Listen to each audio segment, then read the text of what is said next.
క్రీస్తునందు ప్రియ దేవుని బిడ్డలారా, ప్రభు అయిన యేసు నామమున మీ అందరికీ శుభములు. దేవుడు మనల్ని ఈ యొక్క సంవత్సరంలో ఆఖరి మాసము డిసెంబర్ మాసము మొదటి ఆదివార దినం వరకు సజీవ లెక్కలో లెక్కించి మనమందరం ఇంకొకసారి ఆయన మందిరంకి రావటానికి దేవుడు ఇచ్చిన కృపకై దేవునికి మహిమ చెల్లిస్తాం. దేవుడి సన్నిధిలో మనము కూడి వచ్చిన మనతో మాట్లాడి మనల్ని బలపరిచి తన చిత్తాన్ని సంకల్పాన్ని ఈ భూమి మీద మన ఉనికిని మనం ఎరిగి ఆ ఉనికిలో నుంచి మరి మనం తప్పిపోకుండా దేవుడి యొక్క మంచి లోకానికి పరలోకానికి రావాలని ఆశపడే ఆయన మనకి పరిచర్య జరిగిస్తున్నాడు. కనుక దీన్ని తేలిగ్గా తీసుకోకుండా చులకనగా తీసుకోకుండా బుర్రకథ విన్నట్టుగా సోది విన్నట్టుగా కాలక్షేపపు కబుర్లు విన్నట్టుగా ఒకవేళ వింటే మాత్రము మళ్ళీ ఇది వ్యర్థమైపోతుంది, అది పనికి రాకుండా అయిపోద్ది. కనుక మనము ఖచ్చితంగా అలాంటి ఒక మంచి దృక్పథం కలిగినప్పుడు దేవుడి వాక్యమే చెప్తుంది, ఆత్మ చెప్పు సంగతులు చెవిగలవాడు విను కనుక అని. కనుక చెవితోనే వింటారు కదా, మళ్ళీ ఇదేం సోది చెవి అని చెప్తున్నాడు ఏంటి దేవుడు అంటే? చెవులు ఉన్నాయి కానీ వినే చెవులు లేవు అని చెప్తున్నాడు దేవుడు. అందుగురించే దేవుడు ఆ మాట చెప్పాడు. కనుక మరి ఈరోజు కూడా మనము అలాంటి ఒక వాక్యము మరి ఒక 2000 సంవత్సరాల క్రితము మరి యేసుక్రీస్తు లోకానికి వచ్చాడని పుట్టాడని అందరూ కూడా ఈ డిసెంబర్ మాసంలో నమ్ముతున్నారు. చాలా మంచిదే. దాని విషయమే మనం ఒక వాక్యాన్ని నేర్చుకుందాము.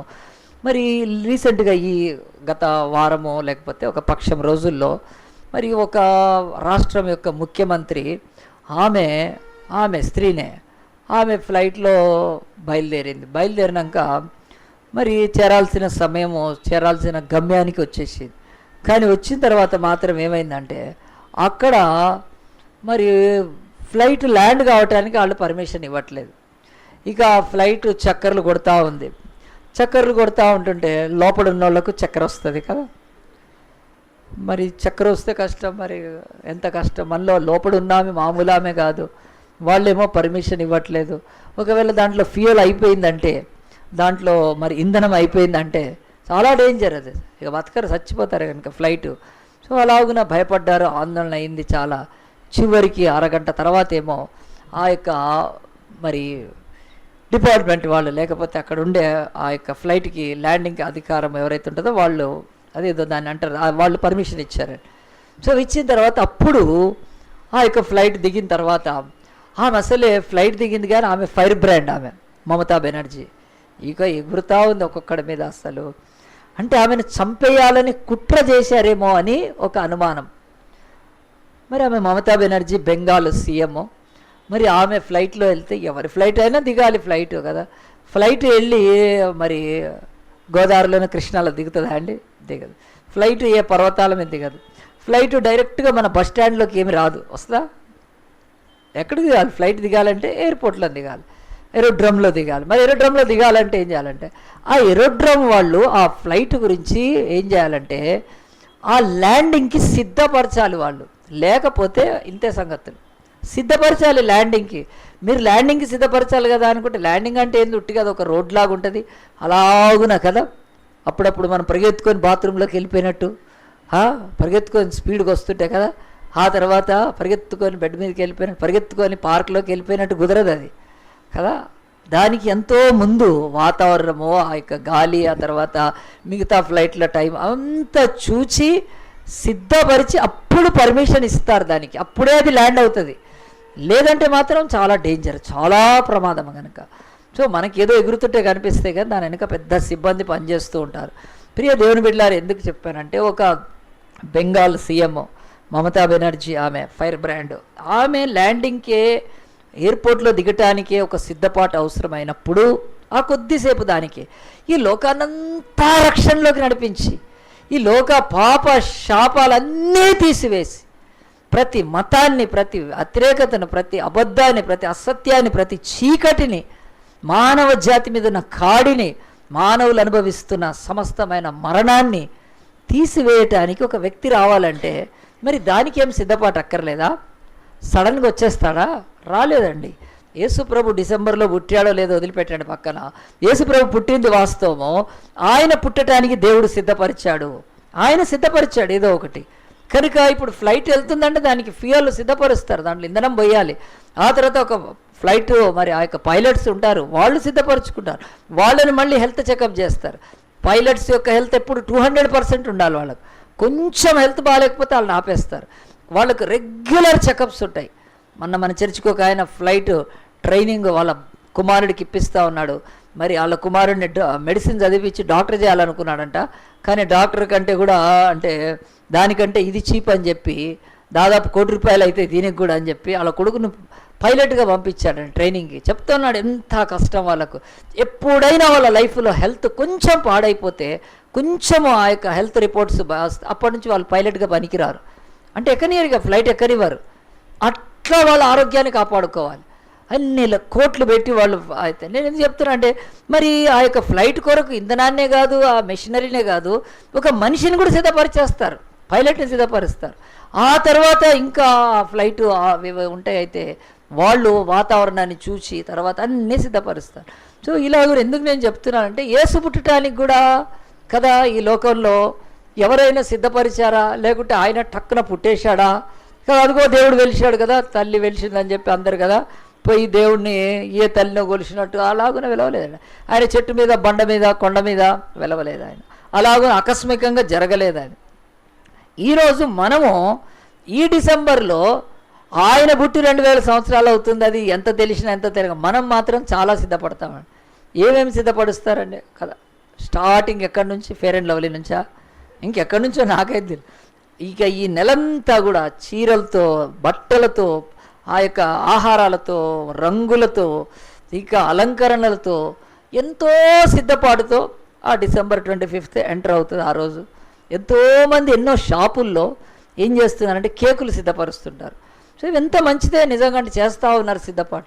కానీ యేసు ఈ లోకానికి రావటానికి ఆయన తండ్రి అయిన దేవుడు, ఆయన దేవుడు.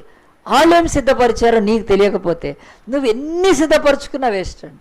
ఈ రోజు నుంచి ఇంక ఈరోజు 25 అంటే ఇంకెన్ని రోజులు ఉంది? ఖచ్చితంగా 21 రోజులు మంచిగా సిద్ధపడ్డా. కానీ ఒకవేళ యేసు ఆయన ఈ లోకంలో పుట్టడానికి దేవుడు ఏం సిద్ధపరిచాడో తెలియకపోతే మళ్ళీ 25th డిసెంబరో యేసు జన్మాది మళ్ళీ వేస్ట్ అయిపోద్దండి. కనుక ఈరోజు నేను చెప్తాను, కొన్ని విషయాలు చెప్తాను. మొట్టమొదటిది, యేసు నీ ఈ లోకానికి పంపడానికి దేవుడు ఏం సిద్ధపరిచాడు. గలతీలకు రాసిన పత్రిక 4వ అధ్యాయం తీద్దాం. గలషియన్స్ 4:4లో దేవుడు యొక్క వాక్యం చెప్తుంది. గలతీలకు రాసిన పత్రిక 4వ అధ్యాయము, అయితే కాలము పరిపూర్ణమైనప్పుడు దేవుడు తన కుమారుని పంపాను అని బైబిల్ చెప్తుంది. దేవుడు వాక్యం చెప్తుంది కాలం పరిపూర్ణమైనప్పుడు దేవుడు పంపాడు. అంటే దేవుడు ఆయన ఏదో సిద్ధపరుస్తున్నాడు కదా, తనకు తాను ఆయన సిద్ధపరుస్తూ ఉన్నాడు. కనుక ఆయన ఈ యొక్క మాట చెప్పడానికి ముందు ఆయన దేన్ని సిద్ధపరిచాడు అని అంటే బైబిల్ చెప్తుంది. ఇది ఇప్పుడు మనం చదివింది గలతీ 4:4 అనేది ఒక వాక్కు, ఇది మాట అంటారు, లేకపోతే దేవుడి మాట అంటారు. కనుక మొట్టమొదటిగా ఆయన కుమారుని పంపటానికి దేవుడు తన వాక్కును సిద్ధపరిచాడు. వేల సంవత్సరాల నుంచి వాక్కును సిద్ధపరిచాడు. దేవుడు ఈ లోకములో పుడతాడు అని చెప్పటానికి, నా కుమారుడు వస్తాడని చెప్పటానికి, నీకు విమోచకుడు అవుతాడని చెప్పటానికి ఆయన సడన్ న్యూస్ ఏం చెప్పలేదండి, సడన్గా చేయలేదు. ఆయన ఆదికాండం తీయండి మీరు, ఆదికాండంలో 3వ అధ్యాయములోనే చెప్తున్నాడు యేసు యొక్క పుట్టుక కొన్ని వేల సంవత్సరాల క్రితమే ప్రకటించబడింది. ఆదికాండం 3:15లో, మరియు నీకును స్త్రీకిని నీ సంతానమునకు ఆమె సంతానమునకు వైరము కలుగజేసేదను, అది నిన్ను తల మీద కొట్టును, నీవు దాన్ని మడిమ మీద కొట్టు. నీకును స్త్రీకిని అంటున్నాడు. స్త్రీ సంతానము ఒకటి రాబోతుందని చెప్తున్నాడు. అసలు స్త్రీ సంతానం అనేది ఈ భూమి మీద ఉండదు. అసలు మనకు అది తెలుసు. అది పురుషుడు లేకపోతే సంతానం అనేది లేదు. సో మనుషులందరూ పురుషుడు సంతానం అయితే యేసుక్రీస్తు ఒక్కడు మాత్రము ఆయన స్త్రీ సంతానము. ఇది బైబిల్ చెప్తున్న సత్యం. అందు గురించే కన్యకకు ఆయనను పుట్టించాల్సి వచ్చింది.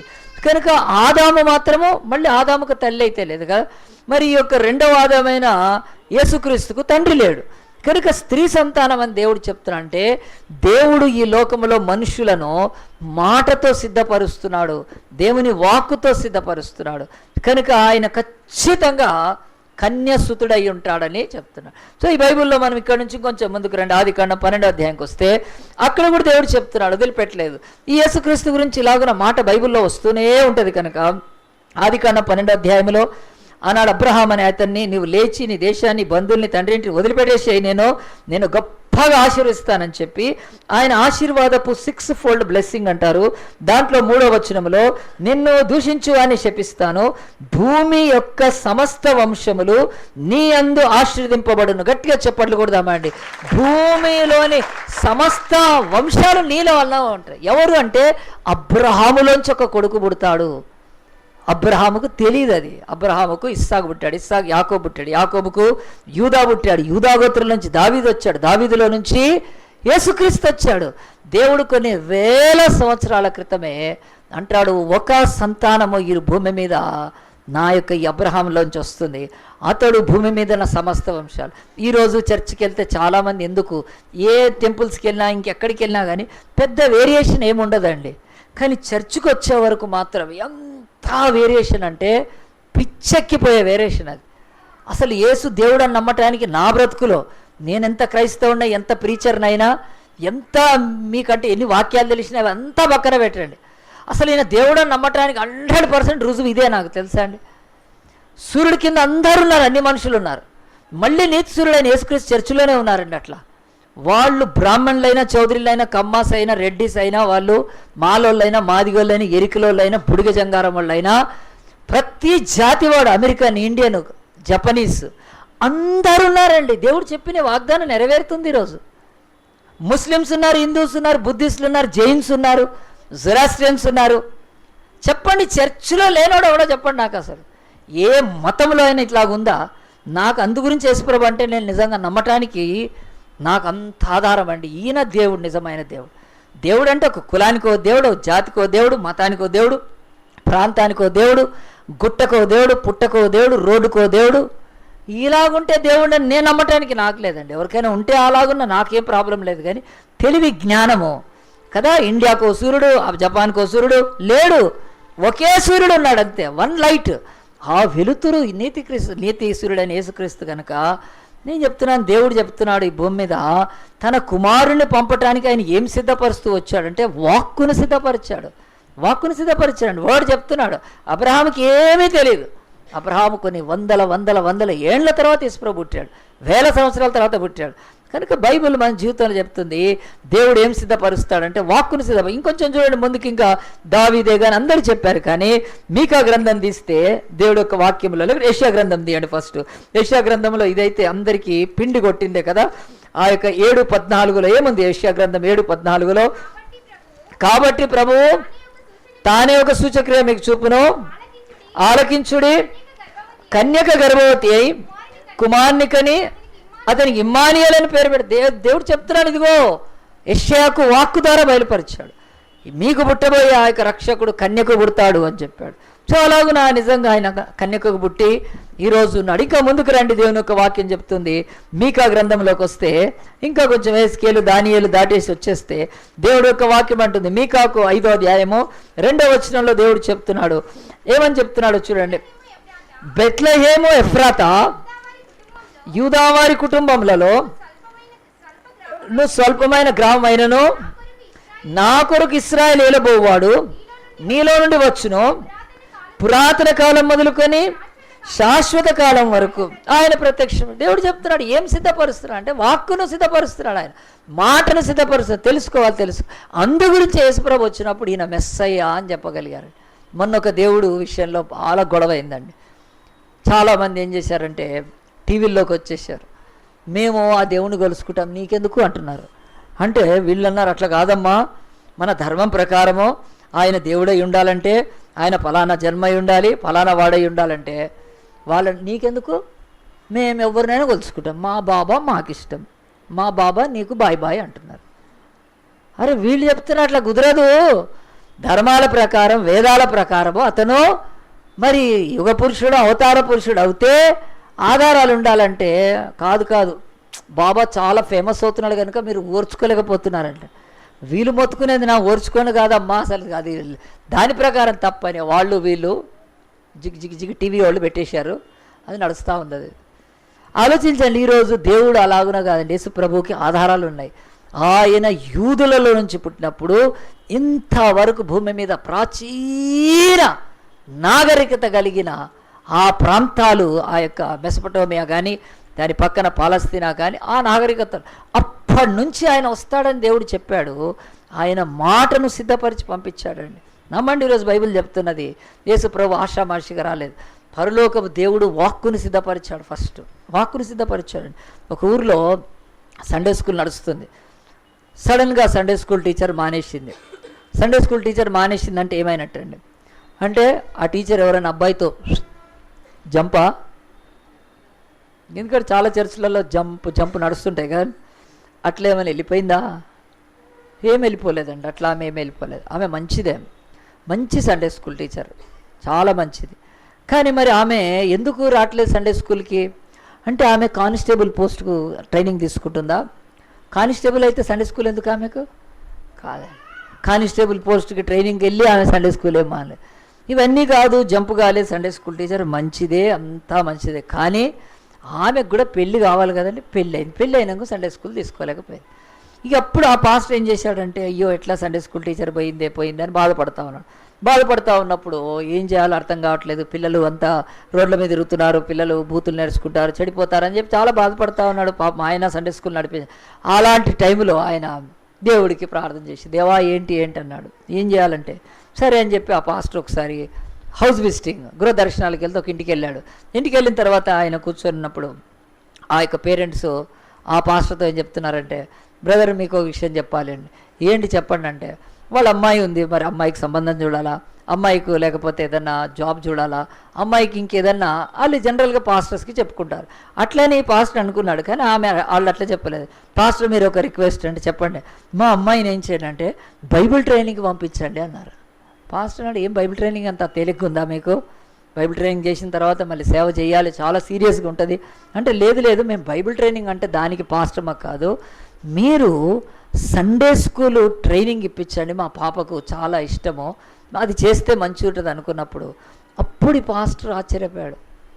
ఏంటి నేను అడిగింది ఏంటి దేవుడు అని చెప్పి వెంటనే ఆ అమ్మాయిని సండే స్కూల్ ట్రైనింగ్కి పంపిస్తే ఆ సండే స్కూల్ ట్రైనింగ్ నేర్చుకొని ఆ అమ్మాయి వెంటనే పిల్లల మధ్యలోకి వెళ్ళి ఆ సండే స్కూల్ టీచర్ వెళ్ళిపోయింది. ఈ సండే స్కూల్ టీచరు మరి చేయడం మొదలు పెడితే ఆ ఊరిలో 70-80 మంది పిల్లలు ఆ యొక్క సండే స్కూల్లో ఆ అమ్మాయి దగ్గర నేర్చుకుంటున్నారు. గట్టి చెప్పలు కొడదామా అండి. బైబిల్ చెప్పేది ఏమిటంటే, దేవుడు ఆయన వాక్కును సిద్ధపరుస్తాడని, ఆయన ప్రవక్తల నోట సిద్ధపరిచాడు, పితరుల నోట సిద్ధపరిచాడు. ఆయన ఈ లోకములో రాజులు ఎంతోమంది యేసుక్రీస్తు గురించి మాట్లాడారు. వాళ్ళంతా నోట సిద్ధపరిచి దేవుడు అలాగునే యేసుక్రీస్తుని పుట్టించాడు. ఆయనకు అవసరమైన కార్యం జరిగించడానికి దేవుడు, ఇదిగో ఈ ఊరిలో నేను చెప్తున్నానే, ఆ యొక్క సండే స్కూల్ టీచరు వెళ్ళిపోతే ఇంకో సండే స్కూల్ టీచర్ని దేవుడు ఎట్లా ఇచ్చాడంటే ఆ తల్లిదండ్రుల నోటిలో ఆ మాట పెట్టాడండి, మా కూతుర్ని మీరు సండే స్కూల్ ట్రైనింగ్ పంపించండి. 70-80 మంది పిల్లల్ని నడిపించిందండి. ఇంకంతే, ఆ అమ్మాయి ఉన్నప్పుడే అక్కడ సండే స్కూల్ అంత ఆర్భాటంగా ఉండిందండి. చెప్తున్నాను, అది ఎవరో సేవ కాదు. మేము అన్నోజిగూడలో చేసినప్పుడు పాస్టర్ వాళ్ళ చెల్లె ఫస్ట్ సండే స్కూల్ నడిపించేది. తర్వాత తను వివాహం అయిపోయి సండే స్కూల్ రావటం మానేస్తే మేము అప్పుడు అనుకున్నాం, ఎవరు నడిపిస్తారు ఈ సండే స్కూల్ అనుకుంటే రత్నకుమారి అని వాళ్ళమ్మ మరి నాన్న జయరాజ్ గారు అన్నారు. వాళ్ళు మమ్మల్ని అడిగారండి, పాస్టర్ ది యొక్క సండే స్కూల్ ట్రైనింగ్కి పంపించమని. మేమెంత సంతోషపడ్డామండి. నేను ఒకటి నమ్ముతాను, దేవుడు తన యొక్క బిడ్డలకు రక్షణ ఇచ్చేటప్పుడు అనేకుల నోటిలో వాక్కును సిద్ధపరుస్తాడండి కదా. ఎవరైనా సండే స్కూల్ ట్రైనింగ్ పంపిమని, మా పాపను మినిస్ట్రీలో వాడుకోమని తీసుకెళ్ళమని చెప్పే తల్లిదండ్రులు ఎక్కడున్నారండి? ఆ రోజు నుంచి ఈ రోజు వరకు నేను నమ్ముతాను, ఈ బైబిల్ చెప్తుంది యేసును దేవుడి లోకంలో పుట్టించడానికి ఆయన ఎవరిని సిద్ధపరిచాడంటే మొట్టమొదట వాక్కును సిద్ధపరిచాడు. బైబిల్లోనూ చదవాలి. యేసు ప్రభు రాకముందు ఎన్ని సంగతులు, అందరు వచ్చేసినాక వాడు అది చేశాడు, ఇది చేశాడు, మాయలు చేశాడు, మంత్రాలు చేశాడు, వీడు దేవుడు అని ఏదేదో కొలుస్తున్నారండి. యేసు ప్రభువుకు ఒక్క ఇది కూడా అవసరం లేదు. ఆయన కంప్లీట్ గ్రంథాలన్నిట్లలో ఉన్నాడు. తీయండి నాతో లూకా సువార్తలో దేవుడి యొక్క వాక్యం చెప్తుంది. లూకా సువార్త బైబిల్లో 24వ అధ్యాయంలో యేసు చెప్పాడు. ఆయన ఘంటాపదంగా చెప్పాడు యేసు ప్రభు, మీరేమనుకుంటున్నారు నేను ఆషామాషిగా టపక్కన పుట్టినోడిని కాదు, ఎలిసినోడిని కాదని చెప్పి మీరు మీ గ్రంథాల్లో చూసుకో. లూకా సువార్త 24:44లో అంతటా ఆయన, లూక్ 24:44 అంటున్నాడు చూడండి, అంతటా ఆయన మోషే ధర్మశాస్త్రము లోను ప్రవక్తల గ్రంథము లోను కీర్తనలోను నన్ను గూర్చి రాయబడి ఉన్నవని నెరవేరబడుతున్నాయని చెప్తున్నాడు. దేవుడు చెప్తున్నాడు, నేను ఇక్కడ పుట్టానని మీరు అనుకుంటున్నారు, నేను మెస్సయ్యానని మీరు నమ్మటానికి సందేహిస్తే మాత్రం అది మీ పొరపాటు. నేను దేవుణ్ణో కాదో, దేవుడు నన్ను ముందుగానే లేఖనాలలో బయలుపరిచాడు. మీ గ్రంథాలన్నీ విప్పి చూడండి, నా గురించి ఉంటాయి, ఖచ్చితంగా ఉంటాయండి. ఇది బైబిల్ చెప్తున్న సత్యం. ప్రియ దేవుని బిడ్డలారా, ఆలోచించండి. నీ జీవితంలో నా జీవితంలో కూడా దేవుడు మొదట వాక్కును సిద్ధపరుస్తాడు. మన రక్షణకు వాక్కును సిద్ధపరుస్తాడు. ఇది యథార్థం, ఇది భూమి మీద. కనుక నమ్మండి. నీకు రక్షణ ఉందో లేదో అది నాకు తర్వాత సంగతి. దేవుడు అంటున్నాడు, నీ కొరకు వాక్కును సిద్ధపరుస్తాడు. ఆ వాక్కు యేసుక్రీస్తు శరీరధారి అయి వచ్చి వెళ్ళిపోయాడు, అది వేరే విషయం. కానీ ఆ వాక్కును ఇంకా సిద్ధపరుస్తూ ఉంటాడండి కదా, తప్పకుండా సిద్ధపరుస్తాడు. మనము చలికాలం ఏం సిద్ధపరుస్తున్నాడు దేవుడు? మస్తు వర్షం కురిపిస్తే చలికాలం ఏమైపోవాలి? కాదండి. కానీ ఆయన కాలాన్ని సిద్ధపరుస్తున్నాడు కదా, వర్షాకాలం సిద్ధపరుస్తున్నాడు. వర్షాకాలం సిద్ధపరిచే ముందు రైతులు ఏం చేస్తారు? బాగా నిద్రపోతారా? ఏం చేస్తారు రైతులు? పొలం దున్నుకొని రెడీగా ఉంటారు కదా. బాగా ఎండాకాలం వస్తుంది, ఏం సిద్ధపరుస్తారు? పెళ్ళిళ్ళు చెమట్లు గక్కుకుండా చేసుకుంటారు కదా, పెళ్ళిళ్ళు సిద్ధపరుచుకుంటారు. అంటే అన్నీ సిద్ధపరుస్తున్నప్పుడు దేవుడు అంటే, నీ రక్షణ కొరకు నేనేం సిద్ధపరచట్లేదా? నేను వాక్కును సిద్ధపరుస్తున్నాను. నువ్వు పెడచెవిన పెడుతున్నావు, ఎన్నోసార్లు పెడచెవిన పెడుతున్నావు. యేసు వచ్చిన తర్వాత కూడా ఆయన శిష్యుల్లో చాలామంది, నతానియేలు అంటాడు, అసలు గలిలయలోంచి నజరేతులోంచి ఏదైనా మంచిదైనా వస్తుందా పిచ్చోళ్ళారా అని చెప్పాడు కదా. అంటే అతనికి సరిగ్గా అర్థం కాలేదు. కానీ భూమి మీద బైబిల్ చెప్తుంది ఒకటి, దేవుడు యేసు జన్మించడానికి ఏమి సిద్ధపరిచాడంటే, నీ నోటి మీద నాలుక మీద ఉండాలి వర్డ్. దేవుడు వాక్కును సిద్ధపరిచాడు. నీ బ్రతుకులో ప్రతిదీ కూడా ఫస్ట్ వాక్కుతోటే సిద్ధపడుతుంది. ఎందుకనంటే దేవుడు వెలుగు కలమనగానే ఏం జరిగింది? చీకట కాదు, వెలిగే కలిగి. మనమంటే చీకటి కదా, బొగ్గు. దేవుడు అంటే వెలిగే కదా. దేవుడు కదా, జంతువులు కలుగును గాక అనగానే టక పక్షులు ఎగిరినాయా? అయిపోయిందండి. మన రివర్స్ అయిందా? కాదు. పక్షులు అనగానే పక్షులు ఏదంటే మరి అంటే నీ బ్రతుకులో రక్షణ కలగాలంటే దేవుడు ఏం చేస్తాడు? ఫస్ట్ వాక్కును సిద్ధపరుస్తాడు. అంటే ఏం చేయాలి? మన చెవులు తుప్పు వదిలించుకోవాలి. ఈ చెవులు ఏం పెట్టుకోకూడదు? తుప్పు. ఆ తర్వాత దురద చెవులు, సీసం పోసిన చెవులు, సోదినే చెవులు, దరిద్రపు చెవులు, ఎప్పుడు పనికి మాలినవి ఆ చెవులు ఉంటే నీకు వినపడవు. అందుగురించే బైబిల్ చెప్తుంది, ఆయనను పంపించడానికి God prepared the word. So నీ లైఫ్లో కూడా ప్రిపేర్ చేస్తాడు. ఇది మొదటిది. రెండోది చూద్దాం, చూడండి దేవుడు ఏం సిద్ధపరుస్తాడంటే, దేవుడు ఆయన ఇదే వాక్యంలో లూకా సువార్త 2వ అధ్యాయంలో మొదటి వచనంలో ఇలాగుంది. లూకా సువార్త 2వ అధ్యాయంలో ఇలాగున్న దేవుని వాక్యం చెప్తుంది, ఆ దినములలో సర్వలోకమునకు ప్రజాసంఖ్య రాయబడినని కైసరు ఔగుస్తు వలన ఆజ్ఞ ఆయను. ఇది కురేనియా సిరియా దేశమునకు అధిపతి అయి ఉన్నప్పుడు జరిగిన మొదటి ప్రజాసంఖ్య. ఈ ఒక్క మాట చాలండి, మీరు గుర్తుపెట్టుకోండి. దేవుడు ఆనాడు యేసు రావటానికి ఏం సిద్ధపరుస్తాడంటే, రెండోది ఇక్కడ చెప్పబడింది, ఒక రాజును సిద్ధపరిచాడు, ఒక అధికారిని సిద్ధపరిచాడు. ఎందుకు సిద్ధపరిచాడంటే దేవుడికి తెలుసు ఇతడు ఒక పని చేస్తే తప్ప యేసు రావటానికి వీలు ఉండదు. అది ఏమిటంటే ఈయన ఒకటి ప్రకటన చేయాలి. ఏంటంటే అందరూ ఆధార్ కార్డు తీసుకోండి అని చెప్పాలన్నమాట. అంటే రేషన్ కార్డు తీసుకోండి, మీరు ఎంతమంది ఉన్నారు భూమి మీద నాకు తెలియాలి. ఆ రాజుకి ఎక్కిందండి మైండ్ కాడికి. వాడు అనుకున్నాడు, ప్రపంచాన్ని ఏలేది నేనే కదా, మరి ఎంతమందిని వెళ్తున్నానో తెలియాలా లేదా? మనం జాబ్ చేస్తాం కదా, జాబ్ చేసినాక జీతం ఎంత అని అడుగుతాం. అంటే అంత అంటే ఎడ చేస్తామండి కదా, అంత దగ్గర అంటే అడిగాను. పెళ్ళి సంబంధం చూస్తా, కట్నం ఎంత అంటే అంత ఎంత అంటే, అమ్మా కట్నం ₹1 కూడా గుంజి తీయాలి కదా. మరి అడగండి ఎట్లా మనము ప్రతిదీ కదా. ఏదైనా షాప్కి వెళ్ళాము, అది ఎంత అన్నాడు అనుకో, ఎంతో అంత తీసుకో అంటాడు, ఫ్రీగా కూడా తీసుకో మనం. అంటే ప్రతిదానికి ఒక ఇది కావాలన్నప్పుడు వీడు రాజు, వీడు మహాభయంకరమైన రాజు. వీడు రోమన్స్ని పరిపాలించిన వాళ్ళు చాలా మంచోళ్ళు కాదండి, క్రూరులనుంది, అంత క్రూరంగా. సో వాడేమనుకున్నాడంటే, ఇంత ప్రపంచాన్ని ఏలేది నేనే కదా, మరి నేను ఎంతమందిని వెళ్తున్నానో తెలియకూడదా? కదా, తెలియాలి లేదండి. దూకున్నాక ఎంత జుట్టు ఉడిపోయిందో చూసుకొని ఎడవాలా లేదా? ఎంత ఊడుతుందో తెలిస్తేనే కదా మనం కేష్ కింగ్ వాడేది. ఎట్లా పడుతుంది చెప్పండి కదా. మరి అలాగున వాడు అనుకున్నాడు, నేను వెళ్తున్నాను ప్రపంచాన్ని, నాకు తెలియాలి ఎంతమంది అని. ఇక వాడు ఆజ్ఞాపించాడు కనుక ఇంకెవడేమంటాడండి? అతులాకుతలం అయిపోయారండి, అంతే కదా, అతులాకుతలం అయిపోయారు. దేశాల నుంచి కదులుతున్నారు. మళ్ళీ మీరు ఎక్కడ రిజిస్టర్ చేసుకోవాలి? మీరు ఉన్న ప్లేస్లోనే రెస్ట్ చేసుకోవాలి, వేరే దగ్గర కుదరదు అనే వరకు పాపము అప్పుడే పూల్పళ్ళు అయిందండి. మరియమ్మకు పూల్పళ్ళు అయినాయి. పూల్పళ్ళు అంటే తెలుగులో తెలుగే కదా నేను అన్నది, ఎంగేజ్మెంట్ అండి కదా, ఎంగేజ్మెంట్. ఇంకా నిశ్చితార్థము ప్రధానం కాదండి, నిశ్చితార్థం అంటారు. సో కనుక బిట్రోతలు అంటారు. అలాగున బిట్రోతలు అయిపోయింది. అయిపోయినాక మరి ఏం చేశాడంటే మరి వెంటనే ఆజ్ఞ వచ్చింది. మరి మనం వెళ్ళి అక్కడ ప్రజాసంఖ్య రాయించుకోవాలనుకున్నప్పుడు అప్పుడు యోసేపుని తీసుకొని అక్కడికి వెళ్ళింది. అంటే బైబిల్ ఏం చెప్తుందంటే కన్య గర్భం దాలిస్తే అప్పుడు రాళ్ళు పెట్టి కొట్టి చంపేస్తారు. దేవుడు ఒక రాజును వాడుకొని వాడి గోల ఏదో ఉంది, వాడు ప్రపంచాన్ని నేనే వెళ్తున్నాను ఎంతమంది తెలియాలి అది అనుకుంటున్నాడు. కానీ యేసు ఆయన నజరేతులో పుట్టడం వీలు పడదు, అది లేఖనాలకు విరుద్ధము. ఆయన ఎక్కడ పుట్టాలంటే బెత్లెహేములో పుట్టాలి. బెత్లెహేములో పుడతారని ఎక్కడ చెప్పాడు ఆయన? మీకాలో చెప్పేశాడు. మరి చెప్పింది ఒక చోట, పుట్టేది ఇంకో చోట అయితే దేవుడే తన యొక్క వాక్కు మీద నిలబడకపోతే ఇంకెవరు నిలబడతాడండి కదా? మాట మీద నిలబడకపోతే కదా. ముఖ్యంగా మనం ఎక్కువ మటుకు మాట మీద నిలబడేది ఎవరు చెప్పండి అండి? చెప్పాలి, ఒక్క మాటలో చెప్పాలి, రాజకీయ నాయకులు కదా. మరి అలాగున ఇక వాళ్ళతో దేవుడు పోలికైపోతాడు. కనుక ఎట్టి పరిస్థితిలో కాదండి, భూమి ఆకాశాలు గతించిపోయినా నా వాక్కు చెప్పిన దేవుడు నజరేతు నుంచి ఆమె బయలుదేరింది. ఆమె అప్పటికే ప్రెగ్నెంట్. అక్కడ ప్రెగ్నెంట్ అయ్యుండి ఆమె కని ఉంటే రాళ్ళు పెట్టి కొట్టి చంపేసేవాళ్ళు. నీకు పెళ్లి కాలేదు అప్పుడే నీకు ఎట్లా ఈ యొక్క ప్రెగ్నెన్సీ గర్భం అని చెప్పి చంపేసేవాళ్ళు.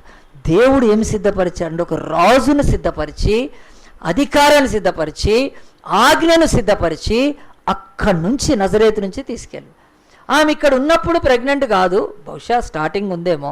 అక్కడికి వెళ్ళి పిల్లోని కంటే అందరూ ఏమనుకున్నారు తెలుసా అండి? యోసేపుతో పెళ్ళి అయింది కదా, పుల్పళ్ళు అయినాయి కదా, అక్కడ పెళ్లి చేసుకొని ఉంటారు కనుక న్యాచురల్గా సంతానం పుట్టింటుంది. ఏ ఒక్కడికి అనుమానం రాకుండా దేవుడు రహస్యముగా కన్యను గర్భవతి చేసి కుమారుని కన్నప్పుడు ఏ మనిషికి అగోచరం కాలేదని చెప్పకూడదామా ఒకసారి? బైబిల్ అంటుంది నీ లైఫ్లో నా లైఫ్లో ఖచ్చితంగా దేవుడు అధికారులను సిద్ధపరుస్తాడని. ఎవరో ఒక అధికారిని సిద్ధపరుస్తాడు మన రక్షణ కొరకు. అది కనిపెట్టుకొని ఉండాలి మనం. అంతే తప్ప మొండికేసుకొని నేను నజరేతులోనే ఉంటాను మై నహి ఆతు అంటే నహి ఆతు అయితే కైసా నహి ఆతు ఉదర్ మ్యారేజ్ కుప్ప హోజాత కదా. ఎట్లా కుదురుతుందండి? వెళ్ళాలి, దేవుడు తీసుకెళ్ళి వెళ్ళాడని చెప్తున్నా. మేము ఒకసారి చెన్నైకి వెళ్ళాం. చెన్నైలో పాస్టర్స్ మీటింగ్ జరుగుతుంది. ఆ పాస్టర్స్ మీటింగ్ అవుతూ ఉంటే ఆ పాస్టర్స్ మీటింగ్లో మధ్యలో చెన్నై వాళ్ళు తమిళియన్స్తో మాట్లాడుతున్నాం. మాకేం తమిళ్ రాదు, అవును పేరెన్నా వస్తుంది, ఉంగ అప్ప ఎన్న పొండరారే, ఒకటి రెండు తప్ప ఏమీ నయ్యాత, వాళ్ళకు హిందీ కూర్చున్నాయాత. సరే ఏదో కొట్టుకుంటున్నాము, వాళ్ళు ఇంగ్లీషు మేము ఇంగ్లీష్. కనుక ఇంగ్లీష్లో మాట్లాడుతుంటుంటే నేను జనరల్ అడిగాం, మీరు బాప్తిసాలు ఎప్పుడు ఇస్తారు, ఎంతమంది రక్షణ పొందుతారు అట్లా. ఒక పాస్టర్ చెప్తున్నాడు ఇక్కడ రక్షణ బాప్తిసాలు కుచ్బీ నహి అన్నాడు. అంటే మేమనుకున్నాం ఇవన్న కొత్త చర్చిలా, ఇక్కడ పాస్టర్లు ఎంతోమంది కదండి, వింతలు విడ్డూరాలు ఇప్పుడు ఎక్కువ చర్చిల్లోనే ఉన్నాయి కదా. కొంతమంది ఇట్లా అంటారు, కొంతమంది అట్లా అంటారు. కనుక జో విట్నెస్ అని, మార్మోన్స్ అని ఎంతోమంది తిరుగుతున్నారు. జాగ్రత్త అండి, నేను పులిపెట్టి మేము చెప్తున్నాను. ఎంతోమంది ఇంట్లోకి వచ్చి మీ ఇంటికి ప్రార్థనకు చేస్తాము, మీరు మాకు రండి, మా దగ్గర రండి. యేసుక్రీస్తు అనేవాడు లేడు, యెహోవానే దేవుడు, ఆయనే తండ్రి, కనుక ఆ తండ్రికి ఇంకో తల్లి ఉంది అని ఒక తల్లి అని చెప్పి ఇండ్లల్లోకి తిరుగుతూ నాశనం చేస్తున్నారు. ప్రియ దేవుని బిడ్డలారా చెప్తున్నారు, అలాంటి వారు ఎవరైనా వస్తే కదా టోల్ ఫ్రీ నంబర్ కాల్ చేయండి 9849888855 తప్ప మీరు మాత్రము వెంటనే కదండి. లేదా ఆ నక్కలు, ఆ తోడేళ్ళు గొర్రె చర్మం కప్పుకొని మిమ్మల్ని లాక్కొని వెళ్ళిపోతారు. వాళ్ళు ఇక చేసేది ఏమీ ఉండదండి, అంతే. వాళ్ళు చెప్పే మాటలు ఎంత బాగుంటాయి, ఏ వాక్యం టక టక టక టక టక. జగదీష్ చెప్తాడు, ఎట్లా చెప్తాడు అని టక టక టక తీస్తున్నాడు. జగదీష్ని పట్టుకున్నారు వాళ్ళ ఫ్యామిలీని. నిలబడి జగదీష్ ఒకసారి నిలబడి. వాళ్ళ ఇంటికి వచ్చారండి మలక్పేటలో, వచ్చేసి వాక్యాలు తీస్తున్నారు. జగదీష్కి ఇలా కళ్ళు తిరుగుతున్నాయి, హెలికాప్టర్లో గిర్రా గిర్రా గిర్రా తిరుగుతూ ఉన్నాయి. మరి వెంటనే నాకు ఫోన్ చేశాడండి, టోల్ ఫ్రీ కాదులే కానీ అవుట్ కమింగ్లో చేశాడు. కూర్చోమ్మా చెప్తున్నాను, చాలామంది చెప్పట్లేదు ఈరోజు కదా. అలాంటి వాళ్ళు వచ్చినప్పుడు ఆలోచిస్తున్నారు, వాళ్ళు లాక్కొని వెళ్ళిపోతారండి, చాలా డేంజరు. బైబిల్ చెప్తుంది అలాగున. ఇదిగో ఈ యొక్క మరియమ్మ ఆమె నజరేతులో ఉండటానికి వీలు పడదు, అక్కడికి వెళ్ళాలి. అలాగునే ఈ యొక్క తమిళ్ ప్రాంతంలో బాప్తీసాలు లేవా అంటే లేవన్నారు. ఎందుకు లేవంటే వాళ్ళు ఏమి వింత విడ్డూర బోధలు కాదు, క్రీస్తు నమ్మి చర్చ్ నడిపిస్తున్న వాళ్ళే. కానీ అప్పుడు ఒక ప్రాబ్లం ఉంది ఏంటంటే, అప్పుడు మత మార్పిడి చట్టము పెట్టారండి. పెట్టేవరకు ఏమైపోయిందంటే అది వీలు పడదని. సరే ఎవ్వరు ఇవ్వట్లేదు. మరి బాప్తిసం తీసుకోవాలంటే, రక్షణ పొందాలంటే ఏం చేయాలి? అప్లికేషన్ ఇవ్వాలి. అది పోలీస్ స్టేషన్కి వెళ్ళి, పోలీస్ స్టేషన్ నుంచి మెజిస్ట్రేట్ దగ్గరికి వెళ్తుంది. మెజిస్ట్రేట్ చూస్తాడు. చూసి నువ్వు బాబు ఎందుకు మతం మార్చుకోవాలనుకుంటున్నావు అని పిలిపిస్తాడు. పిలిపిస్తే పాస్టర్ వెళ్ళాలి, ఆ తర్వాత ఆయన వెళ్ళాలి, ఆ తర్వాత అక్కడ ఉన్న ఎస్ఐఓ సర్కిల్ వాడు వెళ్ళాలి. వెళ్ళినాక అడుగుతాడు, నువ్వు ఎందుకు నమ్ముకోవాలనుకుంటున్నావు, ఎందుకు ఏదో మతం వదిలేయాలనుకుంటున్నావు, ఈ క్రైస్తవుడు ఎందుకంటే, నేను ఇట్లా మారు మనసు అక్కర్లేని 99 నీతిమంతుల కంటే ఒక పాపి రక్షణ పొందితే సంతోషం అంటే ఆడు ఇట్లా చూస్తాడు మేజిస్ట్రేట్. ఇదేంది, ఇది నాకేం తెలియదు. ఆడికి అర్థం కాదండి. ఏం ఎడ తెలుస్తుంది ఆడికి చెప్పాలి కదా, నాకు మతం ఇష్టం లేదు, నేను ఈ మతంలో కలుస్తా అంటే వాడు అడుగుతాడు, నీకేం డబ్బులు ఇస్తా అన్నారా, నిన్ను మభ్యపెట్టారా, ఈ పాస్టర్ ఏమన్నా ఉచ్చు వల వేసాడా, ఇవన్నీ అడుగుతుంటారు. లేకపోతే ఫారెన్ నుంచి ఏమన్నా మెల్లవి ఇప్పుడు వస్తే బాగా అందరికీ కదా, వస్తే కదా నోట్లో బేడపోతుంది. ఫారెన్ నుంచి డబ్బులు వస్తున్నాయి, ఇవన్నీ అడుగుతారు. ఇవన్నీ అడిగితే చెప్పాల్సి వస్తుంది. ఆ తర్వాత అతను బాప్తిసం తీసుకోవటానికి పోలీస్ ఇదిలో ఇస్తారండి. ఇక ఆ దిగించి ఎవడు తీసుకుంటాడండి, ఆగిపోయానండి. అప్పుడు ఆ సమయంలో ఏం చేయాలో తెలియట్లేదు. బాప్తిసం ఇస్తే పట్టుకుపోయి లోపడేస్తారు. ఎందుకంటే చట్టం ఉంది కనుక, తప్పేం లేదు. అది మత మార్పిడి చట్టం పెట్టారా, పెట్టింగ్ కుదరదు అన్నప్పుడు పాపం ఏం చేశారు, ఇక ఏం చేయలేదు. ఇక అంతే, వెయిటింగ్ వెయిటింగ్ వెయిటింగ్ వెయిటింగ్ అంతే. అట్లా ఇళ్ళల్లో ఇచ్చినా ఎక్కడిచ్చినా తెలిస్తే పెద్ద ప్రాబ్లం కనుక అలాగూ ఆగిపోయారండి. ఆ తర్వాత కొన్ని రోజులకు ఏం జరిగిందంటే, అక్కడ ఎలక్షన్స్ వచ్చినాయి. ఎలక్షన్స్ టక్ టక్ టక్ టక్ టక్ టక్ మొత్తం స్టేట్ అంతా ఎలక్షన్స్ అయిపోయినాయి. టక్ టక్ టక్ టక్ రిజల్ట్స్ వచ్చేసినాయి. రిజల్ట్స్ రాగానే ఏం జరిగిందంటే, టక్ టక్ టక్ టక్ ఆ చట్టం తీసుకొచ్చిన ఆ యొక్క ముఖ్యమంత్రి ఆ పార్టీకి 0 సీట్లు. చెప్పండి కొడదాం ఒకసారి. అదే నేను విజిల్ వేసేసాను. అప్పుడప్పుడు గాలికి ఎట్లా పోతా సర్రం పోతున్నారు, గుండు గీకేశారు. ఒక్క సీటు రాలేదు. వాళ్ళు టైడ్ అవాక్ అయిపోయారు. ఏలుతున్న పార్టీకి ఒక్క సీటు లేదు. ఆ పార్టీ ఏంటది, అప్పుడు లోకల్ పార్టీ అది. అంటే ఇప్పుడు మన దగ్గర ఎలా తెలుగుదేశమో టీఆర్ఎస్ ఎట్లా ఉన్నాయో అవి స్థానిక నేషనల్ పార్టీస్గా, ఆ లోకల్ పార్టీకి లేకపోతే స్థానిక ఒక్క సీటు రాకపోయేవారికి ఎందుకు రావట్లేదంటే, అప్పుడు అసెంబ్లీ ఎలక్షన్స్ కాలేదు, పార్లమెంట్ ఎలక్షన్స్ అయినాయి. పార్లమెంటు ఒక్క సీటు కూర్చుపోయినాయి అంతా మొత్తం. అప్పుడు ఒక అధికారి కళ్ళు తెరిచారండి. ఆమె ఎవరో కాదు, ఆమె జయలలిత అక్క. తెరిచింది, కళ్ళు తెరిచింది. క్యా హోగా అంటే గుండు హోగా, గుండు గీకి హోగా అంతే. ఎందుకు తన పార్టీకి రిప్రజెంటేషన్ పార్లమెంట్లో లేదండి. ఎంత ఆలోచించండి. పోయింది మొత్తం, గీకి పారేసేసాడు. అప్పుడు వెంటనే తను ఆ యొక్క చట్టాన్ని వెనక్కి తీసుకుందండి. గట్టి కొడదామా చెప్పట్లు. బైబిల్ అంటుంది, ఈ లోకంలో యేసు పుట్టింది వదిలిపెట్టండి, యేసు తర్వాత అనేకులు ఆయన రాజ్యంలో పుట్టడానికి కూడా God deploys the ministers are the leaders on the earth. ఆయన నియమిస్తాడు. అప్పుడు మనము గమనించకపోతే ఇంక పోయినట్టే. దేవుడు నియమిస్తాడు. ఇప్పుడు ఉంది సమయం కనుకను పొందితే, లేకపోతే లేదు. ఒక అమ్మాయి వచ్చేసింది ఇక్కడికి వచ్చి, బాగా వాక్యం ఏంది చెయ్యెత్తుతుంది, బాగా పశ్చాత్తాపడింది, తన పాపినని తెలుసుకొని సంపూర్ణంగా పశ్చాత్తాపడి ఇక బాప్తిజం తీసుకోవడానికి ఉంటే, నేను ఎందుకు అయిపోయినాక కలిస్తే ఆ అమ్మాయిని అడిగాను, నువ్వు తీసుకున్నావు, రక్షణ పొందావు అంటే, లేదు పాస్టర్ అంది. మరి తీసుకోవచ్చు కదా అంటే, నాకు తీసుకోవాలని ఉంది కానీ అంది. కానీ దువ్వాణి అంటే ఇక అయిపోయిందే కదా, దుకాణం ఖాళీ అనుకో. నేనేం చేశానంటే, సరే నాకు తెలుసు, నాకు ఇప్పుడు 20 ఏళ్ళ నుంచి మంచి ఎక్స్పీరియన్స్. నేను సరే అన్న. మళ్ళీ నెక్స్ట్ వీక్ అడిగాను, ఏంటంటే నేను మా పాస్టర్కి అక్కడ ఫోన్ చేశాను. ఆయన ఏమన్నాడు పాస్టర్ అంటే, ఆయన చెప్తున్నాడు, అట్లా తీసుకోవద్దు బాప్తిసం, నువ్వు అక్కడ హైదరాబాద్ వెళ్ళి తీసుకోవద్దు, అక్కడ తీసుకుంటే నీకు నాన్ లోకల్ అవుతుందంట బాప్తిసం. నాకు దిమ్మ తిరిగిపోయింది. దేవా ఇదేంటి నాయన, ఇట్లా నాన్ లోకల్ బాప్తిసాలు ఎక్కడన్నా ఉన్నాయా ఎంత. ఇక నేను చెప్పాను, అమ్మా అట్లా నాన్ లోకల్ లేదమ్మా, నువ్వు ఇక్కడ బైబిల్లో ఆ యొక్క ఫిలిప్ కథ చెప్పాను, నపుంసకుడి కథ చెప్పాను, ఆ యొక్క కందాకే ఆ రాణి మంత్రి గురించి చెప్పాను, ఇథియోపియా దేశం నుంచి వచ్చిన అతడు ఒక్కసారి రథం మీద వెళ్తుంటే అతడికి లేఖనాలు అర్థం కాకపోతే, యెషయా చదువుకుంటా ఉన్నాడు, అప్పుడు అర్థం కాకపోతే ఆత్మలో వేదన, నాకు బైబిల్ అర్థం కావట్లేదని అనుకుంటున్నప్పుడు దేవుడు ఆత్మలో చూసి, పరిశుద్ధాత్మ దేవుడు ఫిలిప్ అనే ఒక స్వార్థికుడిని వేగంగా రథం దగ్గర తీసుకెళ్ళాడు. రథం వెళ్తుంది, ఈయన రన్నింగ్ చేస్తున్నాడు కింద. చూసి ఈయన అడిగాడు కదా, ఇప్పుడు ఎవరైనా బస్సులో పోతాడు కింద నుంచి కదా, కింద ఉన్నాడు అడిగాడు అనుకో, బస్సులో నువ్వు అరటితోకి ఎందుకు తింటున్నావు అంటే నీ మొహం మీద వేయటానికంటే, ఆడు బస్సులో వెళ్ళేవాడికి నాకేం కదా. అట్లే మరి ఆయన రథం మీద పోతే ఈయన రన్నింగ్ చేస్తూ ఉన్నాడు. చేసి అడిగాడు క్యా పడ రేతుమ్మంటే తెరుకు కైకు అంటే అనలేదండి, అట్లా అనలేదు. నేను యెషయా గ్రంథం చదువు, నీకు తెలుసా అన్నాడు. తెలియదు అన్నాడు. అయితే నాకు తెలుసు అన్నాడు. అంటే స్టాప్ రథం. అంతసేపు రథం ఆపలేదండి. తెలిసినాక రథం ఎక్కించుకున్నాడు, చదివాడు, చెప్పాడు, వర్డ్ టు వర్డ్ చెప్పేశాడు. ఇది నువ్వు యూదుడవే, యెరూషలేముకి వచ్చిపోతున్నావు, కానీ నీకు రక్షణ లేదు, నీ గుండెలో సమాధానం లేదు. నీవు రాకముందే ఈ పస్కా పండుగకు యేసని ఆయన వచ్చాడు, బలి అయ్యాడు, యజ్ఞం అయిపోయాడు, ఆయన చనిపోయాడు, లేచాడు, తిరిగి లేచి వెళ్ళిపోయాడు. మేమందరం సాక్షులము.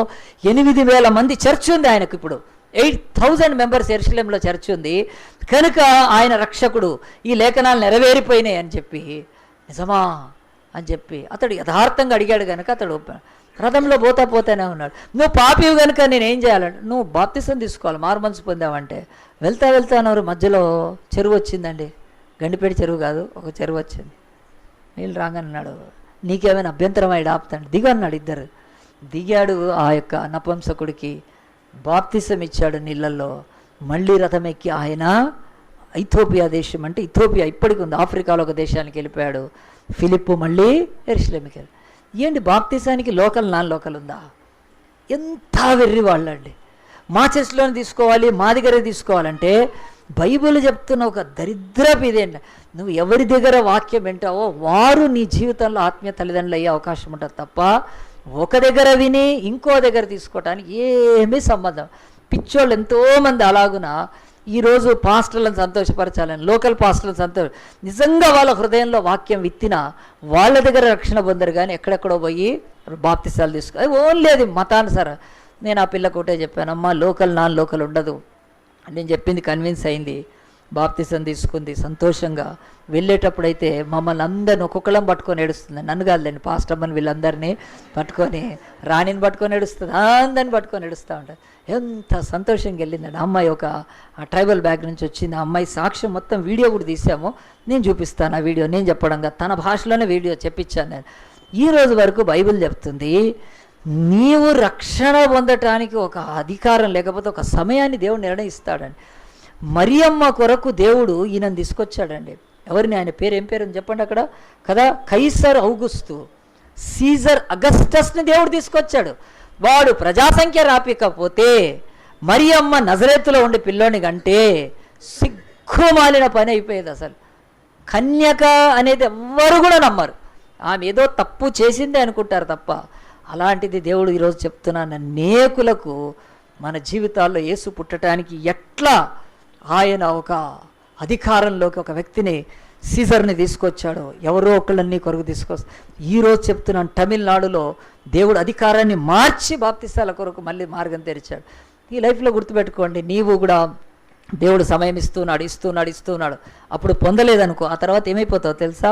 నువ్వు ఒక బానిస చట్టం కిందకి వెళ్ళిపోతావు. ఆ తర్వాత కుదరదండి, ఇక నీకు అసలు కుదరదు ఇక రక్షణ పొందటానికి.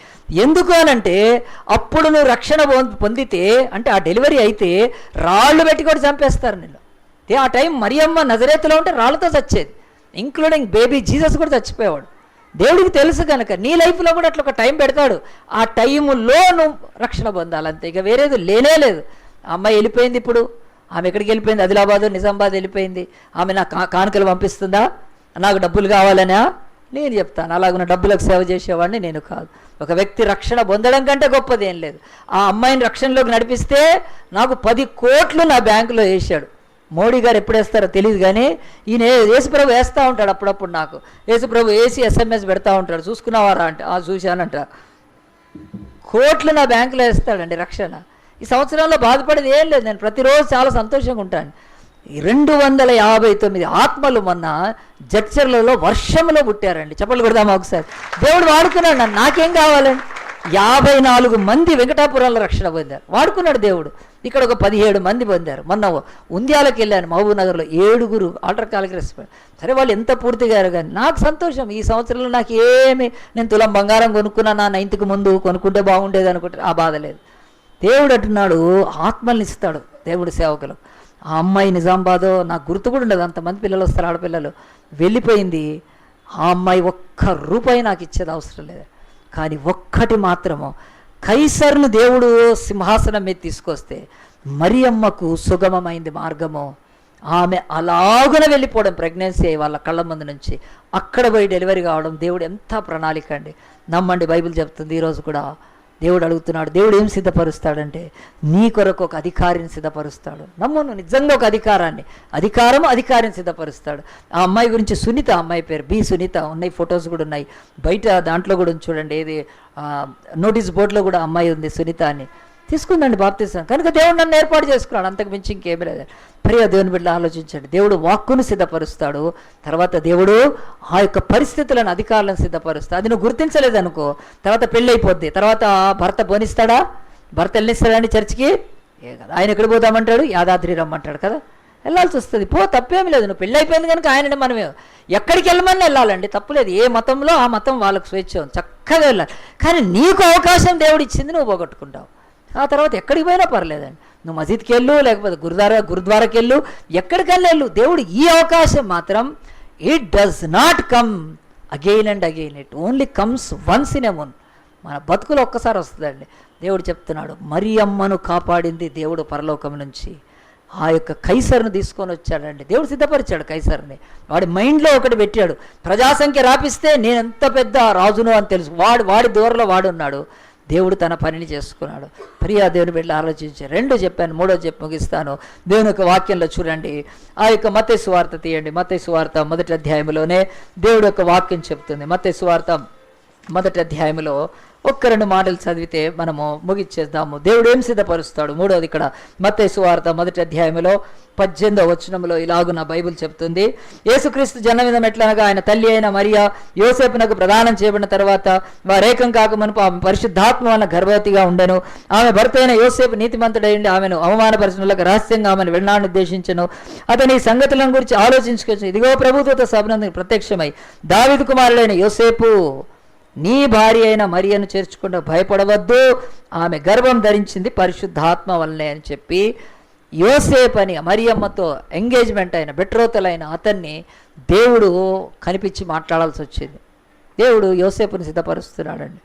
ఇక్కడ మూడోది బైబిల్ చెప్తుంది, యోసేపుని సిద్ధపరచకపోతే ఏమయ్యేదండి? మరియమ్మ ఒకవేళ యేసును కన్న తర్వాత వీడు హేరోదుగాడు బయలుదేరాడు చంపేద్దామని, అందరినీ 2 ఏళ్ల లోపల చంపేద్దాం. అప్పుడు మరియమ్మ ఐగుప్తుకి ఎట్లా పారిపోయేదండి? ఒక ఆడామె ఒక చిన్న బిడ్డను తీసుకొని వేరే దేశానికి పురుషుడు లేకుండా వెళ్ళడం ఎంత కష్టం అండి. దేవుడు ఎంత ప్రొటెక్షన్ అండి. సమస్త జనులను బతికించగలిగిన వాడి భూమి మీద ఒకప్పుడు ఆయన మీదకి ఖడ్గము లేపబడ్డప్పుడు యోసేపు అడ్డుకున్నాడండి. ఆ రోజు యోసేపు చక్కగా తన భార్యను ఆ పిల్లోని తీసుకొని యేసుప్రభుని తీసుకొని ఐగుప్తుకి వెళ్ళి 2 ఏళ్ళు అక్కడ ఉన్నాడు. అంటే బైబిల్ చెప్తుంది, ఎంత యేసు పుట్టాలన్నా మరియమ్మకు యోసేపుకు మరి అవసరమేనండి. వాళ్ళ కలయికను బట్టి కాదు కానీ వాళ్ళ యొక్క ఆ యొక్క సహవాసాన్ని బట్టి చాలా అవసరం. ఈరోజు కూడా భూమి మీద దేవుడు చెప్తున్నాడు, ఒకవేళ యోసేపు ఆ రోజు వదిలేసి ఉంటే ఆమె గతి ఏమయ్యి ఉండేదని. అంటే బైబిల్ చెప్తుంది ఆఖరుగా యేసును ఈ లోకానికి తీసుకొని రావటానికి ఆయన కదా ఏదో పుట్టలో యేసుప్రభు పుట్టాడు అంటుంటే అందరు పోయి ఆ పుట్ట చుట్టూ చేరి కదా క్రీస్తునాథ క్రీస్తునాథ అని భజన చేయటానికి.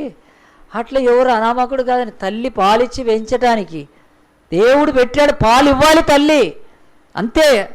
ఆ తర్వాత రక్షణ యోసేపు ఫాదర్ ఎట్లా ప్రొటెక్షన్, ఆ దానికి దేవుడు వాళ్ళిద్దరిని సిద్ధపరిచారు.